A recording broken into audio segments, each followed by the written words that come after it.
नमस्कार। YouTube channel maths era and civil engineering by R P. Vyas से मैं R P. Vyas diploma third year civil के उन सभी स्टूडेंट्स का हार्दिक स्वागत करता हूं जो अभी BTER द्वारा लिए जाने वाली परीक्षाओं में सम्मिलित हो रहे हैं अथवा जिनका अगले वर्ष इस परीक्षा के लिए तैयारी करनी है। आज अभी इस वीडियो में मैं आपके सब्जेक्ट कोड CE 303 यानी कि डिज़ाइन ऑफ RCC स्ट्रक्चर्स के चैप्टर 5 कंप्रेशन मेंबर्स पे जो ऑब्जेक्टिव क्वेश्चन बनते हैं उस पर चर्चा करूँगा। एक कॉपी पेन साथ लेके बैठना ताकि आपको उतारने में कोई दिक्कत नहीं आए। पहला क्वेश्चन जो मैंने लिया है वो 2016 का क्वेश्चन नंबर 17 है पेपर का। स्तंभ की प्रभावी लंबाई निम्न पर निर्भर करती है। The effective length of a column depends on. अब देखिए बहुत सिंपल सा क्वेश्चन है, आपको पहले ही पता है, चाहे स्टील हो चाहे RCC हो, किसी भी कॉलम की जो इफेक्टिव लेंथ होती है वो जो उसके एंड कंडीशन होती हैं, उनके जो सिरे हैं वो किस प्रकार के हैं, हिंज्ड हैं, फिक्स्ड हैं, फ्री हैं, उस पर डिपेंड करती है। तो ये आंसर इसमें है सिरों की अवरुद्धता की प्रकार यानी कि टाइप्स ऑफ एंड रेस्टेंट्स। आप या उत्तर इसका D सही कर दीजिएगा, बाकी उत्तर इसमें कोई भी सही नहीं होंगे, ठीक है ना। अब दूसरा, ये उसी साल क्वेश्चन 18 था। स्तंभ की अनुदैर्घ्य छड़ों के लिए नामीय यानी कि नामीय आवरण होता है।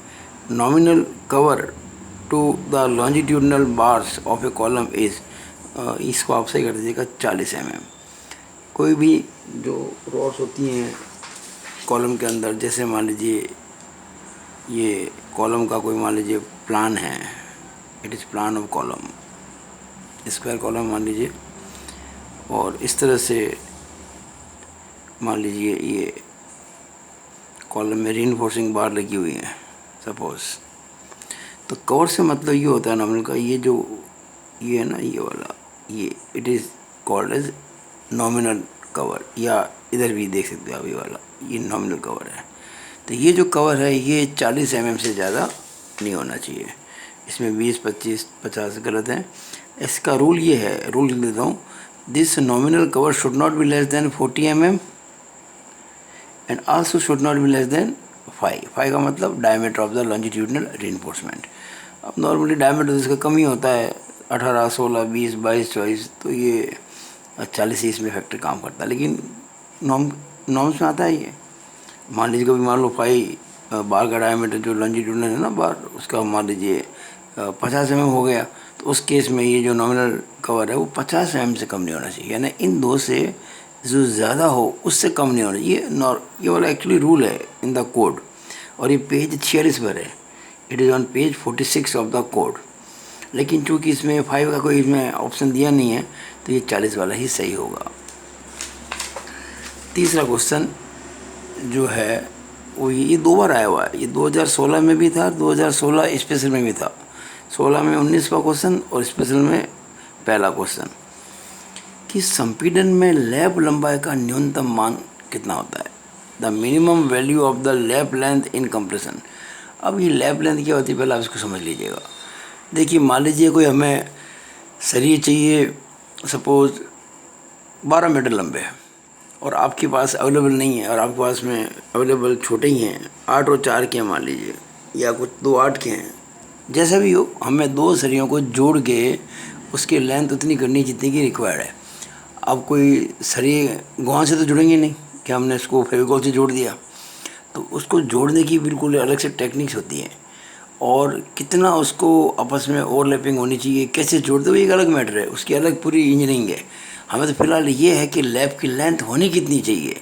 तो आप ध्यान दीजिएगा, lap length in compression should not be less then 30 × 5। जैसे मान लीजिए बार का डायमीटर 16 mm है, तो 480 मिलीमीटर, यानी लगभग आधा मीटर मान लो आप इसको, आधा मीटर से कम वो लैप लेंथ नहीं होनी चाहिए।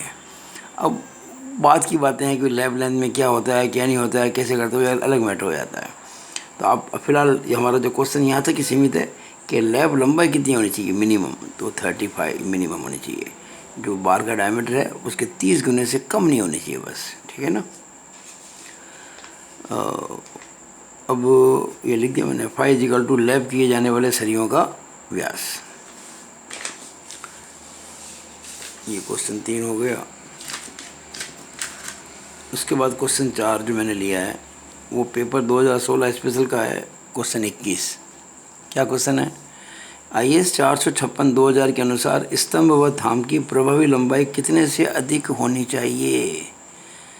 According to IS 456 the column और strut is the member whose effective length is greater than. तो ये क्वेश्चन आप समझें, उसके पहले आपको कुछ बातें समझा देता हूँ, उससे ही आपको आंसर समझ में आएगा।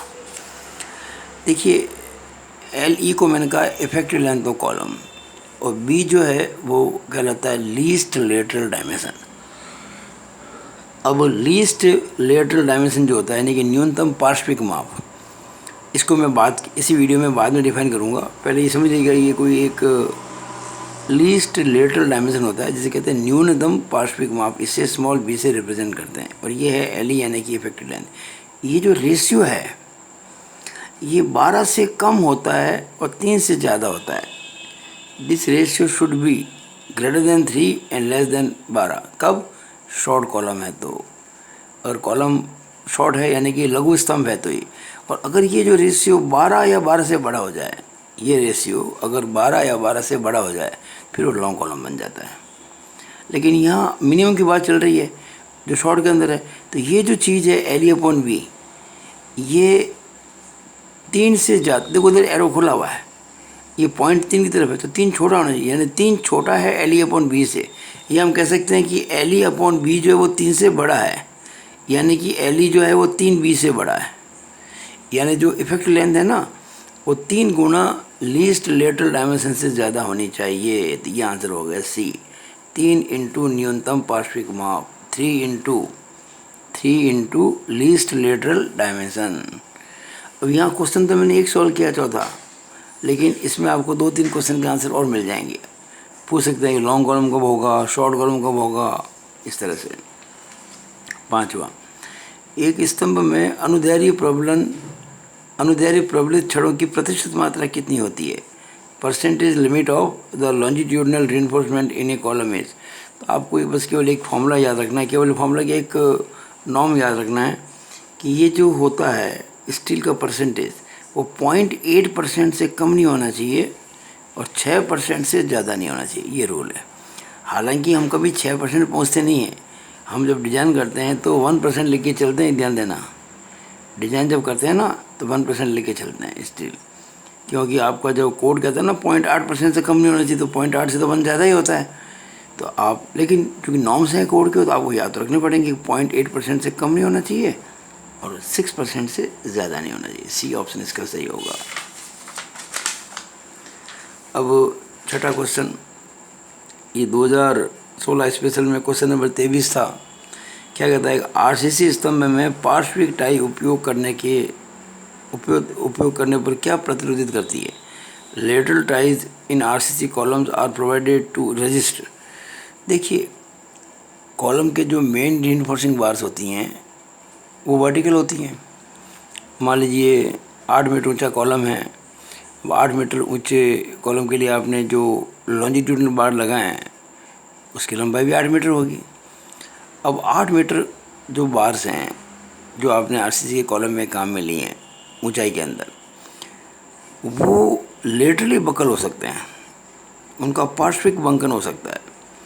तो उसको रोकने के लिए, यानी कि जो उसका लेटरल डिफ्लेक्शन होता है ना कॉलम का, एक तरह से समझ लीजिएगा कि वो जो कॉलम है, ये मेन जो रीइंफोर्सिंग बार जो है कॉलम की, वो अपनी फुल एफिशिएंसी पे काम करे, वो फुल स्ट्रेंथ ले कॉलम पे आने वाले लोड की, तो उनको फुली कैपेसिटी जो उसकी होती है वहाँ तक पहुँचाने के लिए लेटरल टाइज लगाते हैं, यानी कि पार्श्व टाई लगाते हैं।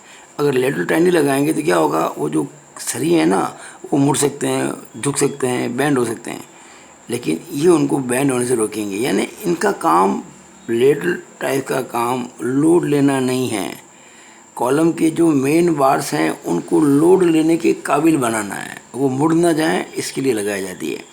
तो देखिए, इसका पहला ऑप्शन है बंकन आघूर्ण। लेटरल टाइज बंकन आघूर्ण नहीं लेती हैं, शेयर नहीं लेती है।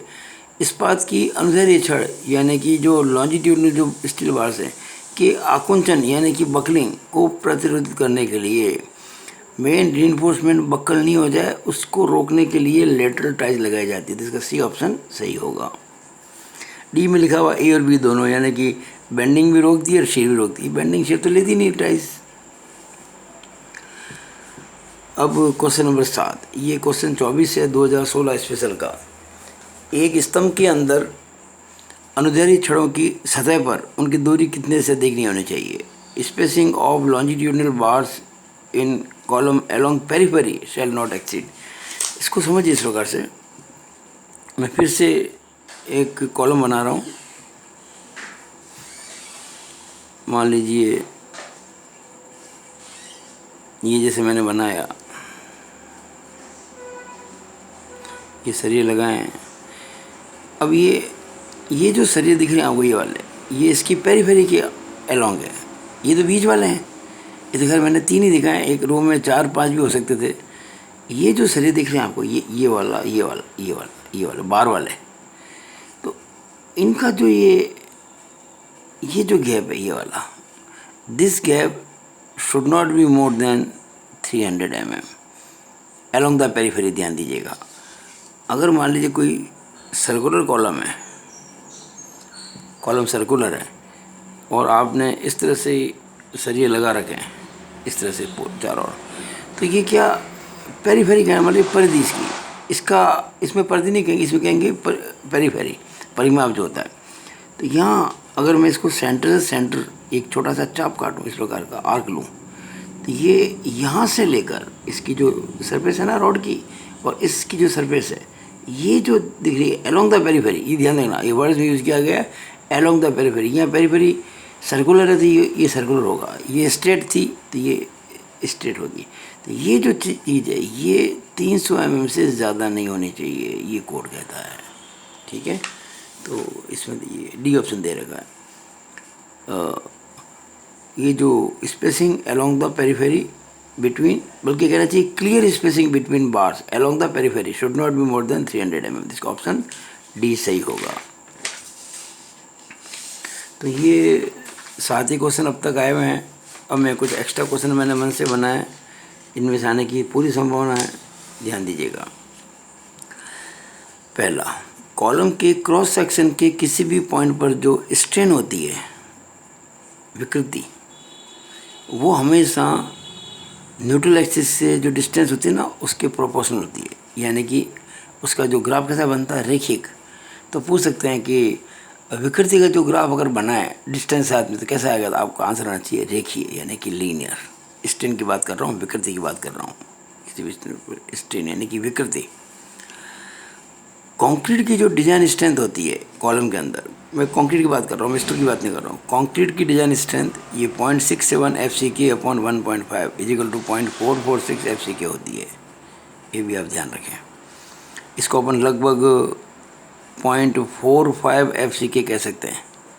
तो पूछ सकते हैं ये ऑब्जेक्टिव के अंदर कि कंक्रीट की डिजाइन स्ट्रेंथ कितनी होती है, तो ये ऑप्शन जो होंगे उसमें ये 0.45 FCK सही हो जाएगा। 0.45 FCK या 1.5 क्या है, ये partial safety factor for concrete in compression.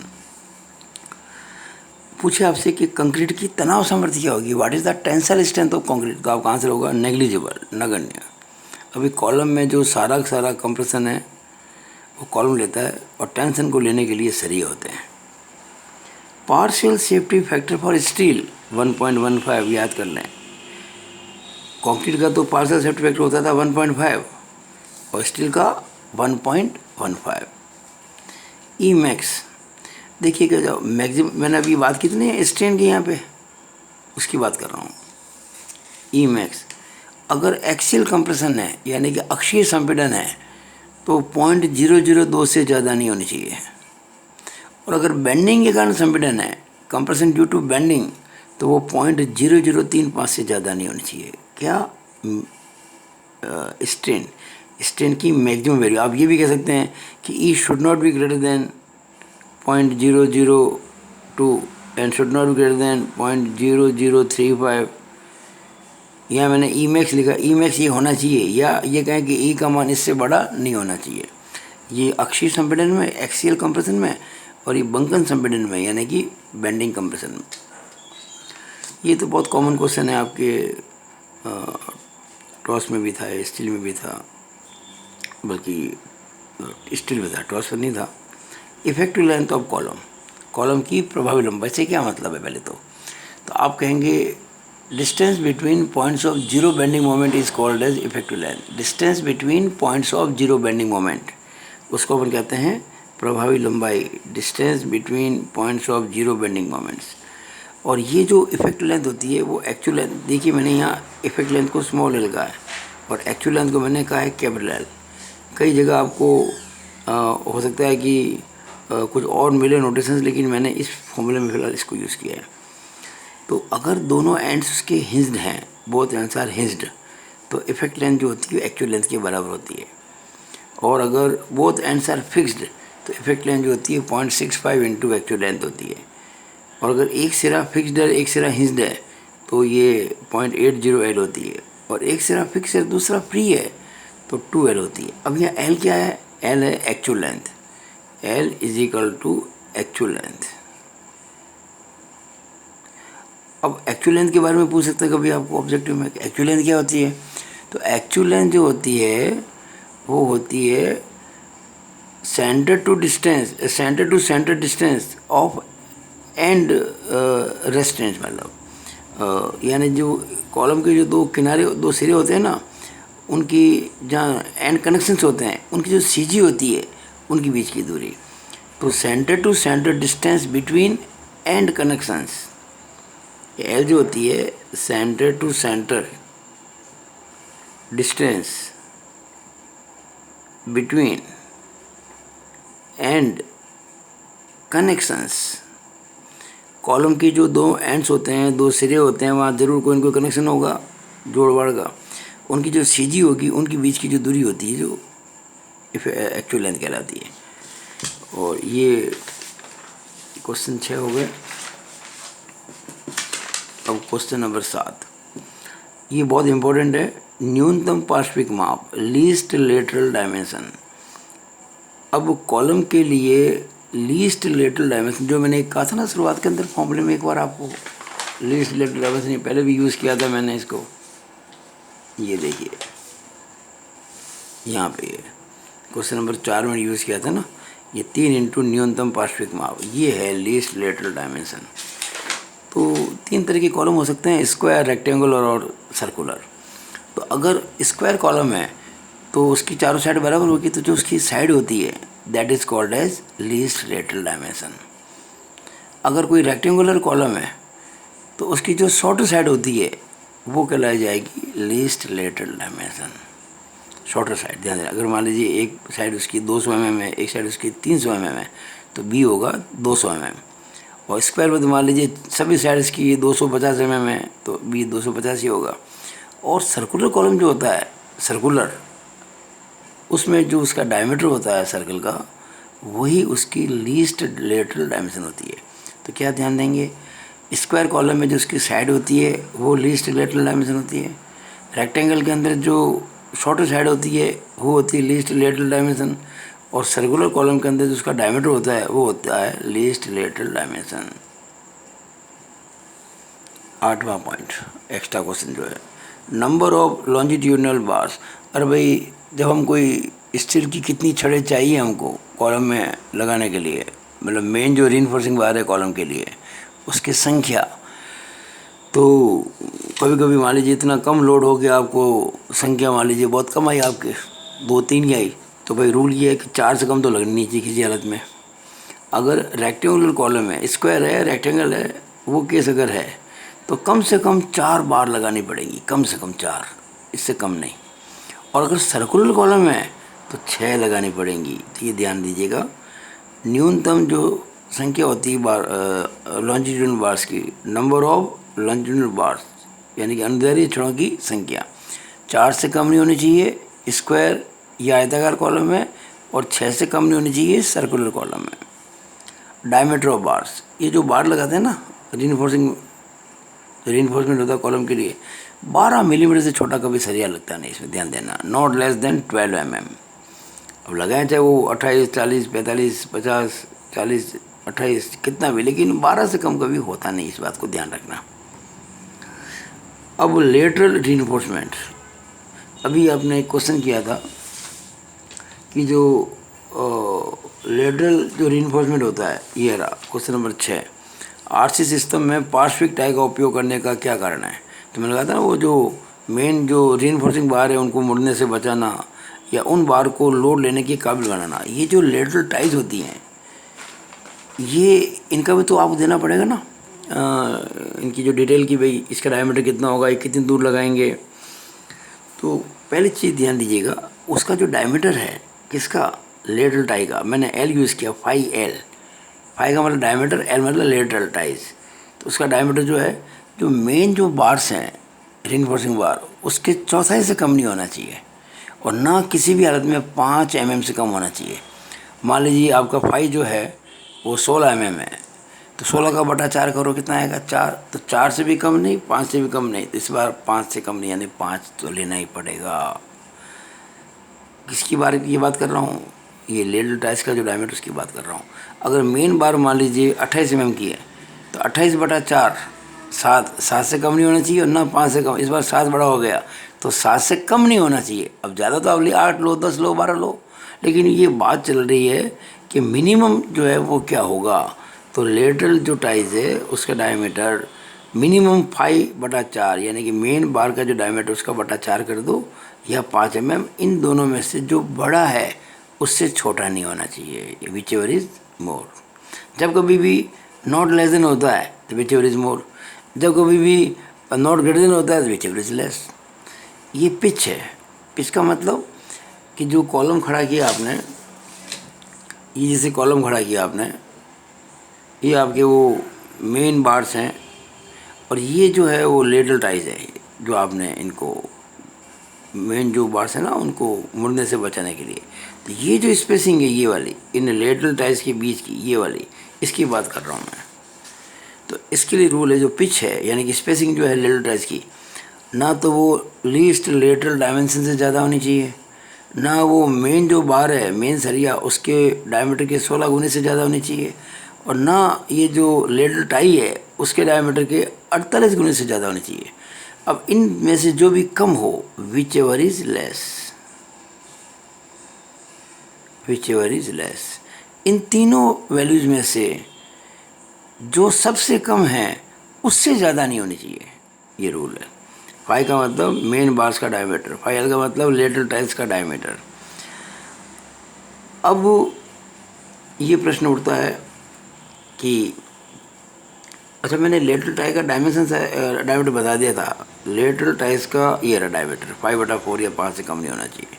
अब कवर, ये जो लेटरल टाइल्स है ना उनका कवर कितना होना चाहिए, ये जो मैंने कवर आपको पहले बताया था, आपको मैंने यहाँ पे एक कवर के बारे में बताया था, कॉलम का 40 mm। एक क्वेश्चन आया था पहले, कॉलम का कवर वो 40 mm से, ये रहा, ये नामी आवरण नॉमिनल कवर, ये 40 mm, ये मेन बार्स के लिए है। लेकिन जब बात चलती है ना लेटरल टाइल्स की, तो लेटरल टाइल्स का जो कवर है, जिसे हम कहते हैं आपके कवर, मतलब इसका पार्श्विक जो कड़ियाँ हैं ना उसके लिए कवर, तो should not be less then 5L। और 5L यानी कि लेटरल बार्स का जो, लेटरल टाइल्स का जो डायमीटर है उससे कम नहीं होना चाहिए, और ना वो किसी भी हालत में 15 mm से कम होना चाहिए। अगर लेटरल टाई का डायमीटर मान लीजिए 10 mm है, तो उस केस में 15 से कम नहीं होना चाहिए, क्योंकि 15 बड़ा है ना। और अगर लेटरल टाई मान लीजिए 16 mm की है, तो उस केस में 16 से कम नहीं होना चाहिए, यानी कि इन दोनों में से जो बड़ा है उससे ज़्यादा नहीं होना चाहिए। लिखा ना, should not be less than. जब should not be less than आता है तो कहेंगे whichever is more, whichever is more, जो उससे ज़्यादा है। तो अब ये बहुत इम्पोर्टेंट बात बताना जा रहा हूँ, आखिरी 2 क्वेश्चंस। ये तो आपके डिज़ाइन का मेन क्वेश्चन जो बनता है ना वो इसी से होता है, कॉलेप्स लोड निकालने के लिए। ये फॉर्मूला आपको पेज 71 पर मिलेगा भाई, कॉलम के ये आरसीसी कोड पेज 71 पर, कि जो कॉलेप्स लोड होता है वो कितना होता है। तो देखिएगा आपको ये चीज़ तो मिल जाएगी कहाँ पे, आरसीसी के कोड में, याद करने की ज़रूरत ही नहीं है, पेज नंबर 71 पर। ये होती है 0.40 FC के into AC plus 0.67 FI into ASC। अब FC की क्या होती है, करेक्टरिस्टिक स्ट्रेंथ ऑफ कंक्रीट, और AC क्या होता है, area of concrete. FI yield stress of steel और ASC area of steel in compression. अच्छा, ये फॉर्मूला कब होता है एप्लीकेबल? ये फॉर्मूला एप्लीकेबल होता है जब जो आपकी जो न्यूनतम उत्केंद्रिता है, मिनिमम एसेंसिटी, वो 0.05 B से ज़्यादा नहीं हो, तब के लिए ये कोड ने प्रोवाइड किया है। लेकिन ये फॉर्मूला जो आपको कोड में मिल रहा है, ये डिज़ाइन में काम नहीं आएगा। ये फॉर्मूला डिज़ाइन में काम नहीं, क्योंकि डिज़ाइन में आपको स्टील तो चाहिए, पता करना पड़ता है ना कितना चाहिए, तो ASC आपको पता ही नहीं होता है। जब आपको ASC पता ही नहीं है तो ये फॉर्मूला काम में कैसे लेंगे? तो आपको बता दूं कि इस फॉर्मूले का एक अन्य रूप ये है, ये वाला, ये आपको याद रखना है, और ये डिज़ाइन में काम आएगा। 0.4 FC के प्लस, नोट कर लेना सब जना जी वीडियो देख रहे हैं, 0.4 FC के प्लस ब्रैकेट में 0.67 FI माइनस 0.4 FC के ब्रैकेट क्लोज करके इसको गुणा करेंगे स्मॉल p से, और पूरा बड़ा ब्रैकेट लगा के इसको गुणा करेंगे AG से। अब स्मॉल p क्या है? स्मॉल p है परसेंटेज एरिया ऑफ स्टील। देखिए, अगर हम area of steel in compression लें, उसको हम ASC कहें, ASC area of steel in compression, उसको कॉलम का जो ग्रॉस एरिया है, जैसे मान लो स्क्वायर कॉलम है तो इसकी side into side gross area, उससे भाग लगाएं, तो ये जो है इसको अपन P कहते हैं। एक्चुअली यहाँ इंटू 100 करूँगा तो परसेंटेज बन जाएगा, और AG का मतलब ग्रॉस एरिया, ASC का मतलब स्टील का एरिया, तो P का मतलब ये होता है ASC अपॉन AG। अब अगर आप यहाँ पे इस फॉर्मूले में जो ये स्मॉल p है, वहाँ ASC अपॉन AG कर देते हैं और इसको फिर बाद में सॉल्व करते हैं, तो ये आ जाएगा ये वाला फॉर्मूला। इसको मैं चाहता हूँ आप खुद घर पे करें, बहुत ईजी है, सिंपल कैलकुलेशन है 6ठी 7वीं 8वीं के बच्चों के लिए। यानी इस फॉर्मूले में स्मॉल p की जगह लिख देंगे ASC अपॉन AG, तो अल्टीमेटली क्या होगा, जब सॉल्व करेंगे तो उसमें AG माइनस ASC आएगा, और AG माइनस ASC जो होता है वो AC होता है, यानी कि ग्रॉस एरिया में से स्टील का एरिया घटाएंगे तो कंक्रीट का आता है, तो वो AC यहाँ आपको मिल जाएगा बाद में। तो डिज़ाइन के अंदर हमेशा ध्यान दीजिएगा, यही फॉर्मूला काम आता है, इसके आधार पर ही डिज़ाइन होती है। लास्ट ये पेज नंबर 42 पर है जो बात बता रहा हूँ, ये आर्टिकल नंबर 25.4 पेज 42 पूछा जाता है, और ये बहुत इंपॉर्टेंट एग्जाम आ सकता है आपके इस बार, कि मिनिमम एसेंसिटी जो होती है कॉलम के लिए वो क्या होती है, न्यूनतम उत्केंद्रता। मैंने कहा ना आपको यहाँ पे कि ये 0.04 भी जो होती है उत्केंद्रता, उससे ज़्यादा के लिए काम नहीं आता है फॉर्मूला, और ये न्यूनतम उत्केंद्रता जिससे कम तो होनी नहीं चाहिए। तो ये फॉर्मूला आपको याद करने की ज़रूरत नहीं है, याद हो जाए तो हो ही जाएगा, काम करते करते याद हो जाता है, लेकिन भूल जाए तो चिंता ना करें। पेज 42 पर आर्टिकल 25.4 है। अगर ये कल को कोई क्वेश्चन आ जाए और आप भूल जाओ तो इसको आप इस पेज पे ढूंढ सकते हो। एक्चुअली जो आपका कोड है वो की है, पर वो की ऐसी है कि आपको काम में लेनी आनी चाहिए। कार पड़ी है, आप बैठे हो, दूर जाना है पर आपको चलाना नहीं आता तो कार बेकार हो गई ना आपकी। बिल्कुल वही चीज़ है इसके अंदर, कोड पढ़ा है लेकिन आपको कोड को यूज ही करना नहीं आता तो क्या काम का फिर कोड। तो कोड को जिन बच्चों ने पूरे साल पढ़ाई किया है, पूरे साल कोड की हेल्प लेके पढ़ाई किया है, वही लड़का आज कभी भी एग्ज़ाम में शानदार मार्क्स लेके आएगा। अच्छा, हमेशा अपन सीधा कोई जब डिज़ाइन करते हैं ना, तो हर चीज़ जो हम लिखते हैं डिज़ाइन के अंदर ये ली, तो उसको रेफ़र करना पड़ता है। आपको फुल मार्क्स कब मिलेंगे, जब आप डिज़ाइन जो चीज़ करते हो, जो आप पॉइंट अपनी ओर से बताते हो, वहाँ मार्किंग करते हैं कि मैंने ये जो चीज़ ली है कोड के इस पेज से ली है, at this page and this article. जैसे ये मान लो ये चीज़ है तो आर्टिकल 25.4 फ्रॉम पेज दिस। पर ध्यान रहना, अगर ये क्वेश्चन ऑब्जेक्टिव में आता है तो वहाँ मत लिखना मैंने आर्टिकल से देख के लिखा है, ये तो डिज़ाइन की बात कर रहा हूँ मैं। तो चलो हंसी मजाक हो गई बहुत, ये लास्ट क्वेश्चन चल रहा है इस चैप्टर का, तो खुशी है, तो चलो मेरे को हंसी आ गई मेरे को। तो ये फॉर्मूला ध्यान रख लें, दिस एसेंशियली जो है not less than L upon 500। यहाँ L एक्चुअल लेंथ, ध्यान देना, कॉलम की इफेक्टिव लेंथ L नहीं है स्मॉल l, यहाँ L का मतलब है एक्चुअल लेंथ। तो एक्चुअल लेंथ अपॉन कॉलम जो होती है उसमें 500 का भाग लगाओ पहले तो। और ये जो लेटरल डायमेंशन है, बल्कि लीस्ट कहना चाहिए, लीस्ट लेटरल डायमेंशन उसमें 30 का भाग लगाओ। एक्चुअल लेंथ में 500 का, और लीस्ट लेटरल जो मैंने जिसको मैंने बी कहा था, बी में 30 का भाग लगाओ और फिर इन दोनों को जोड़ दो। ये जो वैल्यू आती है इससे कम उत्केंद्रता नहीं होनी चाहिए, ये ध्यान देना। और एक और बात है, 20 mm से कम भी नहीं होनी चाहिए। इसका मतलब इन दोनों में से जो बड़ा हो उससे कम नहीं होना चाहिए, विच एवर इज मोर। जैसे आपने इसको सॉल्व किया और 25 आया, ये 20 है तो 25 से कम नहीं होना चाहिए। आप इसको सॉल्व किया 18 आया तो 20 बड़ा हो गया तो 20 से कम नहीं होना चाहिए। तो ये मैंने अपनी बात पूरी कर दी है। आपको मेरा ये वीडियो कैसा लगा? अगर अच्छा लगा हो तो कहने की ज़रूरत नहीं है, आपने बिना के लाइक और शेयर कर दिया होगा। और सब्सक्राइब मेरे चैनल को ज़रूर करें। केवल आप ही नहीं करें, आपके बहुत सारे जो मिलने वाले हैं, जिनको जो बच्चे 6ठी से 12वीं में पढ़ते हैं ना, या कोई लड़के डिप्लोमा कर रहे हैं सेकेंड ईयर में, फर्स्ट ईयर में, तो उनके लिए मैं बहुत काम आने वाला हूँ। तो आप जितना ज़्यादा हो सके बच्चों से इस मेरे YouTube चैनल को सब्सक्राइब करो। तो जैसे आज फ़ायदा आपको हो रहा है वैसे फ़ायदा औरों को नहीं होना चाहिए क्या? बिल्कुल होना चाहिए।